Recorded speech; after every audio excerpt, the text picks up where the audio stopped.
Bayangkan jika hidup ini bukan tentang apa yang terjadi di luar sana, tetapi tentang bagaimana kita merespons di dalam sini. Kita dibesarkan dalam keyakinan bahwa untuk merasa damai, kita harus mengatur semuanya di luar.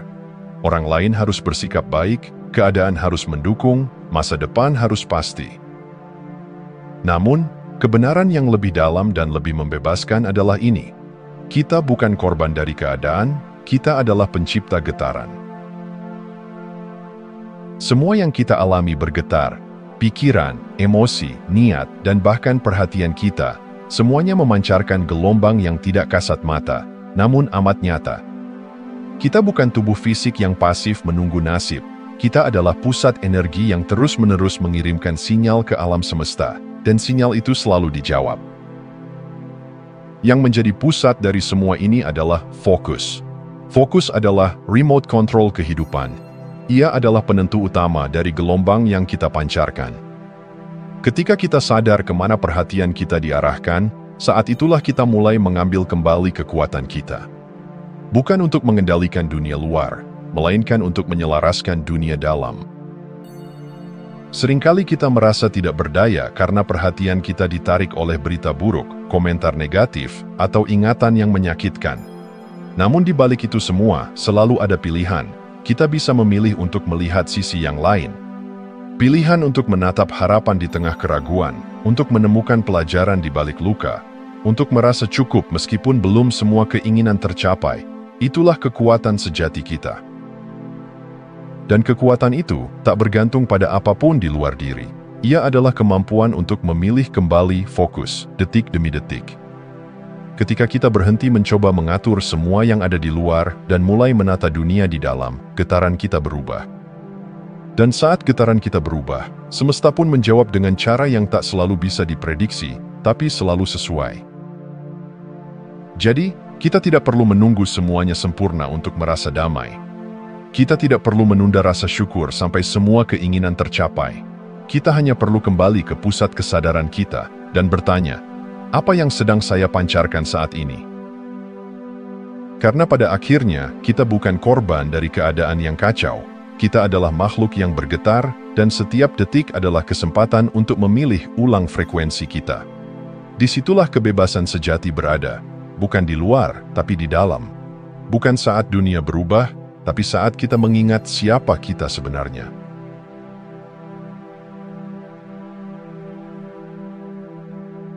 Dalam diamnya semesta, ada satu hukum yang tak pernah absen bekerja, tak peduli siapa kita, dari mana asal kita, atau apa yang sedang kita alami. Hukum itu adalah hukum tarik-menarik. Ia tidak peduli pada apa yang kita katakan dengan mulut, ia hanya merespons apa yang kita pancarkan dengan hati. Getaran kita, bukan kata-kata kita, adalah bahasa yang dipahami semesta. Banyak dari kita merasa bingung. Mengapa doa tak dikabulkan? Mengapa afirmasi tak membuahkan hasil? Mengapa hidup masih tampak berputar pada masalah yang sama? Jawabannya seringkali sederhana, namun dalam, karena getaran kita bertolak belakang dengan harapan kita. Kita mungkin mengucap kata-kata positif, namun jika di balik itu tersimpan ketakutan, kekurangan, dan keraguan yang dominan, maka itulah yang ditangkap oleh semesta. Perhatian kita adalah kuas yang mewarnai getaran kita.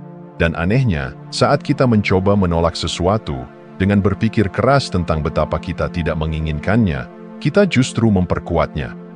Mengatakan tidak pada sesuatu, secara vibrasional, tetap merupakan bentuk perhatian.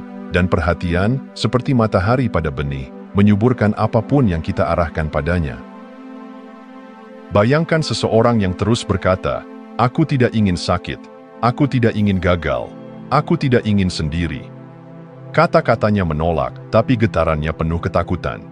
Dan semesta, tanpa menilai atau menyaring, hanya berkata, "Baiklah, jika ini yang kamu pancarkan, inilah yang akan kamu temui." Getaran kita tidak bisa disembunyikan di balik topeng kata-kata. Ia adalah kejujuran batin yang terdalam.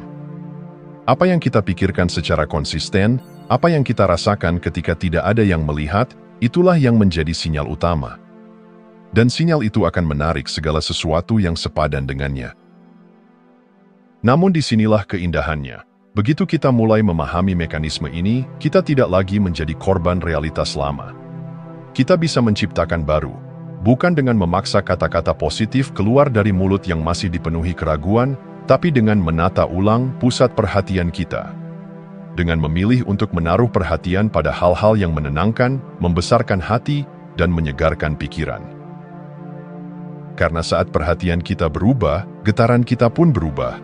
Dan saat getaran kita berubah, seluruh semesta pun merespons, diam-diam, setia, tanpa syarat. Inilah kekuatan kita yang sebenarnya, bukan untuk mengontrol dunia, tapi untuk menghaluskan frekuensi yang kita pancarkan ke dalamnya.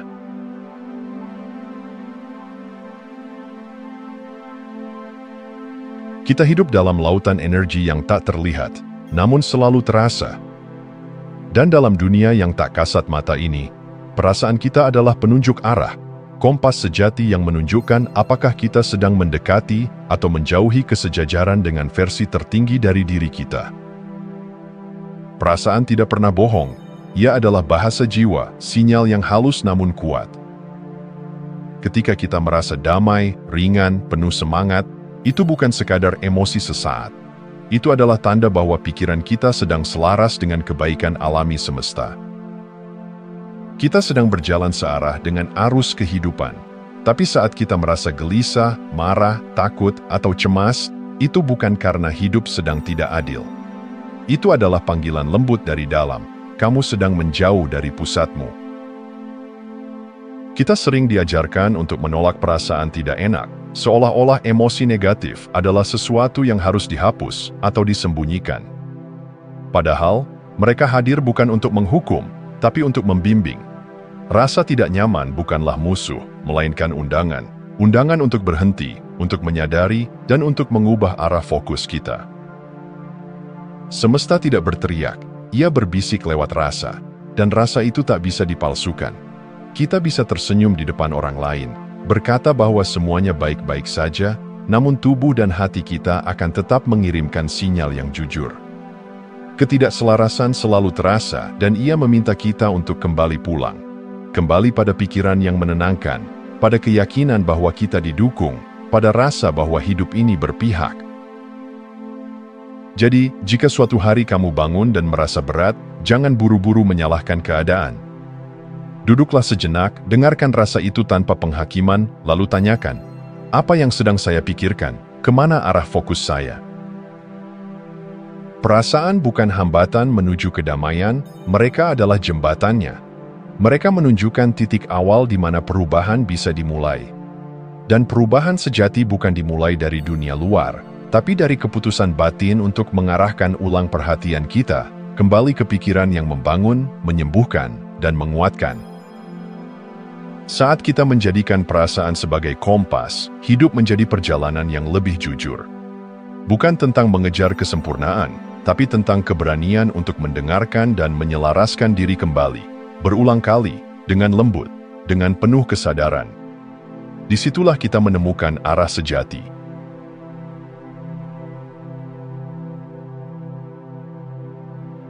Dunia ini tidak rusak.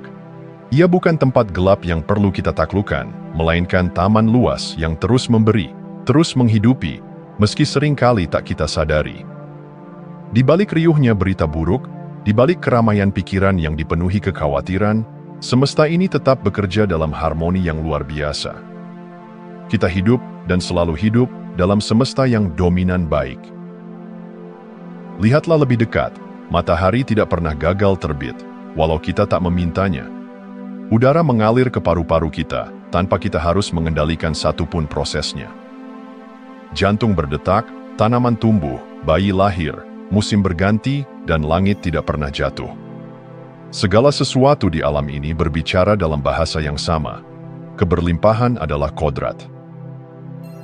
Namun, mengapa seringkali yang terasa justru kekurangan, penderitaan, atau ketidakadilan?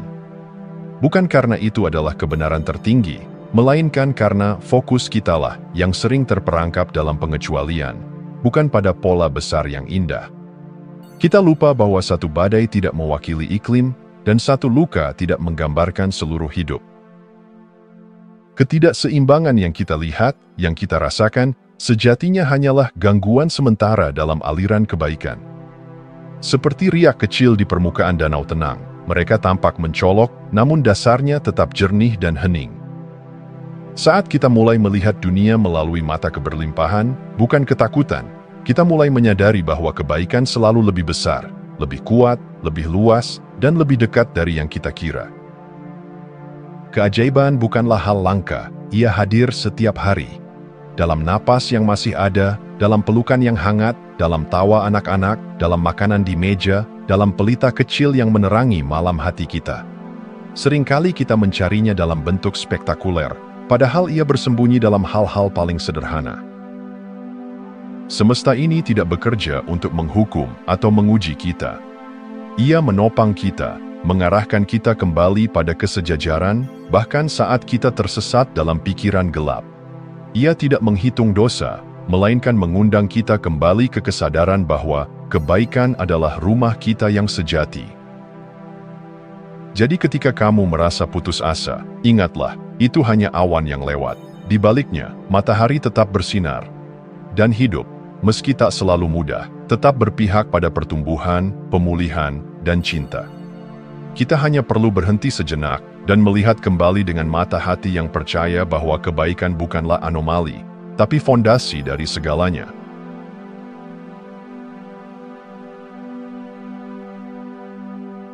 Kita semua pernah berdoa, dalam bisikan lirih, dalam tangis di malam hari, atau dalam harapan yang terselip di antara keheningan. Dan seringkali kita bertanya-tanya, apakah semesta mendengar? Jawabannya selalu, ya. Bahkan sebelum kata itu selesai kita ucapkan, permintaan kita telah sampai. Bahkan sebelum kita tahu dengan jelas apa yang kita inginkan, semesta sudah mulai menyiapkan jalannya. Hukum kehidupan sangat sederhana, mintalah, dan kamu akan diberikan. Namun, yang sering luput kita sadari adalah bahwa pemberian itu tidak selalu datang dalam bentuk yang langsung terlihat. Kadang ia hadir dalam bentuk peluang yang tampak biasa, kadang dalam jeda, dalam proses, dalam waktu yang membuat kita belajar bersabar. Tapi tidak pernah ada keinginan tulus yang diabaikan, tidak satu pun. Masalahnya bukan pada jawaban, tapi pada kesesuaian kita dengan jawaban itu. Ketika kita merasa belum menerima, bukan karena permintaan kita ditolak, melainkan karena kita belum berada dalam frekuensi yang selaras dengannya. Seperti siaran radio, kebaikan yang kita minta sedang mengudara, namun kita harus menyetel diri kita pada gelombang yang tepat untuk bisa mendengarnya. Dan gelombang itu ditentukan oleh pikiran dan perasaan kita yang dominan. Jika kita terus-menerus merasa khawatir, takut, atau tidak layak, maka kita secara tidak sadar menutup pintu bagi jawaban yang sudah mengetuk. Tapi saat kita mulai berpikir selaras dengan keinginan kita, merasakan kedamaian, mensyukuri hal kecil, mempercayai proses, kita sedang membuka pintu lebar-lebar agar kebaikan itu masuk. Segala sesuatu yang kita alami saat ini adalah hasil dari resonansi batin kita di masa lalu. Maka jika kita ingin menciptakan masa depan yang berbeda, kita tidak perlu berteriak lebih keras atau meminta lebih sering. Kita hanya perlu menjadi versi diri yang sudah percaya bahwa permintaan itu telah dikabulkan. Percaya bukan berarti pasif. Percaya berarti hidup dengan keyakinan bahwa kita didukung, bahwa ada kekuatan yang bekerja bersama kita, bukan melawan kita, dan bahwa setiap momen adalah jembatan menuju perwujudan, jika kita mau melintasinya dengan kesadaran dan niat yang jernih. Maka, mintalah. Tapi setelah itu, bersiaplah untuk percaya, untuk membuka diri, dan untuk mengizinkan. Karena di balik setiap permintaan, semesta menjawab, "Sudah, sekarang, mampukah kamu menerimanya?"